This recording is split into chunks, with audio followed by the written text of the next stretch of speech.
Kia ora whānau.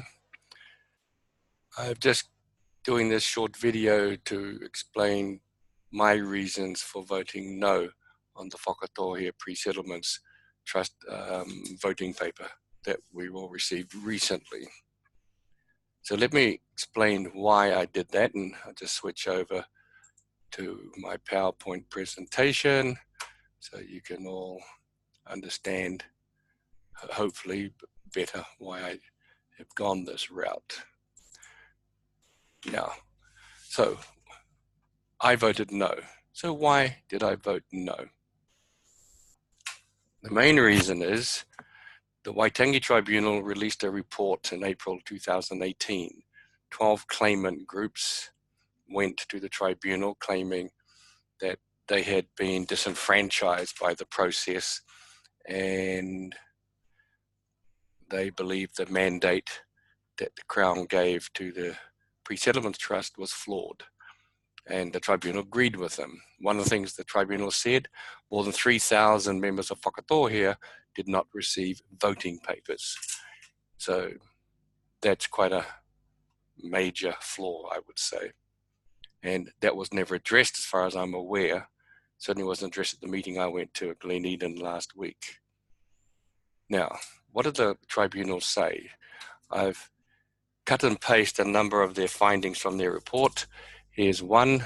The tribunal concluded that the Crown ought not to have recognised the Pre-Settlement Trust mandate when it did. And the continued recognition of the mandate is problematic.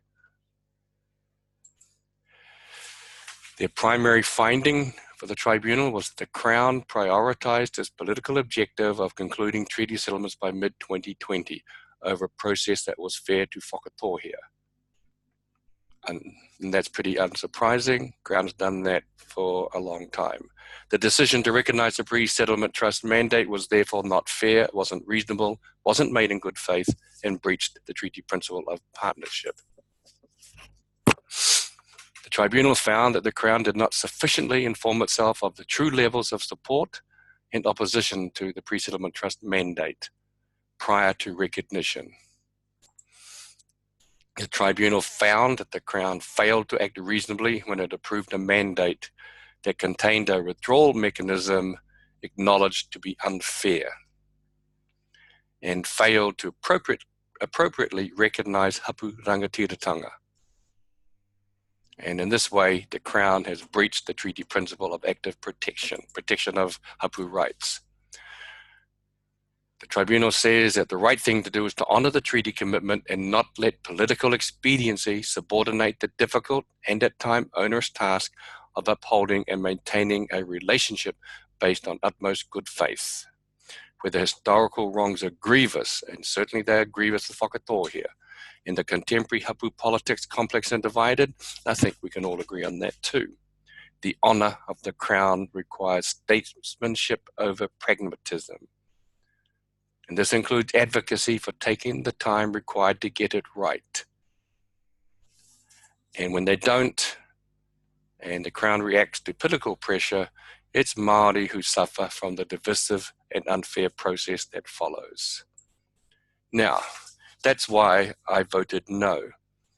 I'm not aware of the 12 claimant groups being happy with the mandate process. The meeting I attended in Glen Eden made that very clear. They felt left down to the mandating, and that hasn't been addressed as yet. And I say you can't progress until that is done, because if we do, we're just going to end up in the High Court, and that was certainly made clear by at least one of those groups. Now, the interesting thing is the tribunal recommended a voting process, which is what we were there about. Why should we vote on this? And this process was flawed, and I'll show you why. I think it's fatally flawed, actually. Provide to the returning officer the roles would be for the sole purpose of enabling all adult members of Whakatohea. Well, the tribunal's already found that those roles were woefully deficient, namely that over 3,000 of the beneficiaries did not have a correct address and therefore did not receive voting papers. When, where, and how was that addressed? No one has said anything. It's been silent. So I'm guessing it wasn't addressed. But anyway, let's go on to the questions. The tribunal asked, do you support the Whakatohea Pre-Settlement Claims Trust continuing to negotiate to reach a settlement with the Crown of the historical treaty grievances of Whakatohea? Yes or no? If you answered no, then you get to go on to question 2. But if you answered yes, then you don't get to vote on question 2. Okay, that's where I've highlighted, in yellow there. If no to question 1, then you get to do question 2. But let's look at the voting paper we received. It doesn't say that. It says right there, vote on question 1 or vote on question 2. What that says to me, and my understanding of te reo ingarani, is that you either vote on 1 or 2. You don't get to vote on both of them. So what's that all about? That's a monumental cock-up, appears to me, because this voting paper does not reflect what the tribunal said. It says if you voted no, which I did, then I have the right to go on to answer question 2A and 2B. Except the voting paper says if I vote on question 1, the language there seems to me I'm not allowed to go to question 2. So I think that's a fatal flaw in the process. And I intend to advise the Minister of Treaty Negotiations, the Honourable Andrew Little, of that flaw, and also the Office of Treaty Settlements, because I don't know who cocked this up, but someone needs to be told, and I'll probably tell them. Now, the settlement process itself, the offer, that's the offer. I don't have a problem with the $100 million. If that's what the iwi want, hey, kei te pai, not a problem. I'm a bit disappointed that at our meeting, Maui Hudson tried to belittle the efforts of those of us involved in the 1996 settlement process by claiming that our offer of 40 million, which is actually 42 million, well, that wasn't very good because he's managed, and his negotiators have managed to up it to 100 million. Well, yeah, I would just say, 22 years ago, the rules were a bit different. But I can tell you what, if the $42 million had been stuck in the bank at standard 3-month rolling deposits, we would have over 150 million in the bank probably. If we'd stuck it in one of the stronger managed funds on the share market, probably 300 million. But look, the settlement amount's not an issue. What the people want, then we should vote for. I don't have a problem. What I do have a problem, though, is the way it's broken down. And Tawhiri Mātea Williams hinted at it, yet he didn't go far enough. He had to go at the Te Reo Revitalisation Fund, $1 million. One, what's that about? How the hell will that settle and do anything with our reo? But the real problem I have, because it's a drop in the bucket, but the problem I have is why are we paying for our language to be taught properly and revitalised when it's an official language of this country, English, Māori, sign language. Okay, why should our pre-settlement trust or our settlement offer include $1 million of that? Why should we have to spend it on that? That's part of today's taxes. Cultural revitalisation, I would suggest, is the same thing. Education Endowment Fund. We should just be given a quantum. End of story. There, Whakatohea, there's your 100 million or whatever. But on the amount of 100 million, let me put this out there. A couple of months ago, Tuariki settled their claim. Now, according to the media, the quantum they've been offered is valued at $200 million. To my understanding, Tuariki didn't suffer raupatu. Tuariki didn't suffer a cavalry charge up the valley killing their ancestors. In Whakatohea, we suffered the raupatu, we suffered the cavalry charge, only one ever in New Zealand.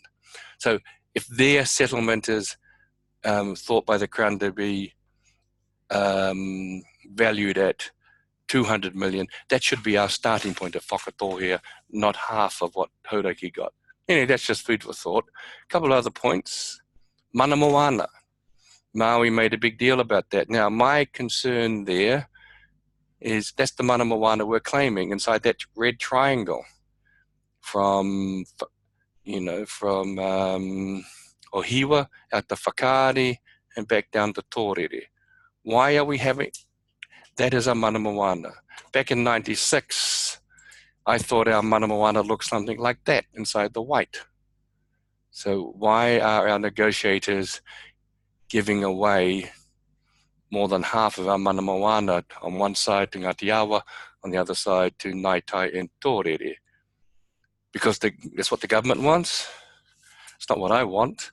And the reason we didn't get mana moana back then is back then, here's the 5,000 hectares, I gather, that's in the settlement offer. Is back in 96, we thought the whole part bordered by the Waitea was our mana moana. We didn't need the 5,000, all of it was ours. But in 96, why didn't we say anything? Because in 96, we hadn't had what I call the moana raupatu, the seabed and foreshore, the confiscation of our rights over the seabed and foreshore.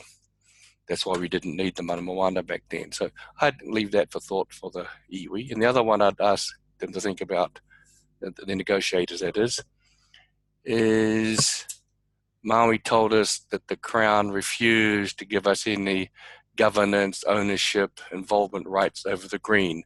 That's Dock Estate. They've given us the little yellow dots here and there. We can have some involvement. Now, my query is why? Because next door, Tūhoe, they seem to have been given governance rights over all of their areas. So why not us? Why aren't we as good as Tūhoe? If it's good enough for Tūhoe, it sure as hell is good enough for Whakatohea. And I don't buy this, this arbitrary decision by some Pākehā civil servants in Dock that we can't have the same rights over governance on those green areas as Tūhoe do next door.